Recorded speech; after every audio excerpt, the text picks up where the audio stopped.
When this present 19th century was younger by a good many years than it is now, a certain friend of mine named Arthur Holliday happened to arrive in the town of Doncaster exactly in the middle of the race week, or in other words, in the middle of the month of September.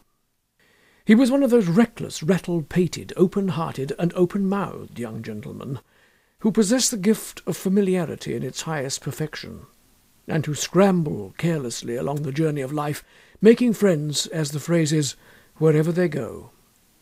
His father was a rich manufacturer, and had bought landed property enough in one of the Midland counties to make all the born squires in his neighbourhood thoroughly envious of him. Arthur was his only son, possessor in prospect of the great estate and the great business after his father's death, well supplied with money, and not too rigidly looked after during his father's lifetime. Report, or scandal, whichever you please, said that the old gentleman had been rather wild in his youthful days, and that, unlike most parents, he was not disposed to be violently indignant when he found that his son took after him.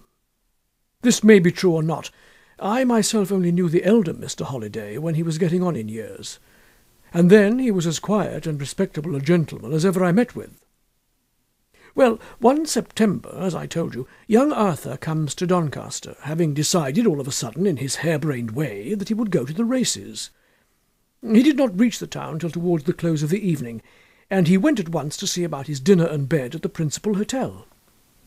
Dinner they were ready enough to give him, but as for a bed, they laughed when he mentioned it.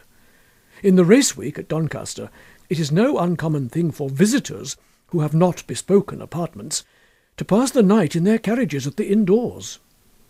As for the lower sort of strangers, I myself have often seen them at that full time sleeping out on the doorsteps for want of a covered place to creep under. Rich as he was, Arthur's chance of getting a night's lodging, seeing that he had not written beforehand to secure one, was more than doubtful. He tried the second hotel, and the third hotel, and two of the inferior inns after that, and was met everywhere by the same form of answer. No accommodation for the night of any sort was left.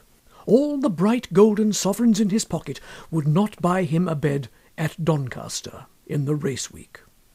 To a young fellow of Arthur's temperament, the novelty of being turned away into the street, like a penniless vagabond, at every house where he asked for a lodging, presented itself in the light of a new and highly amusing piece of experience.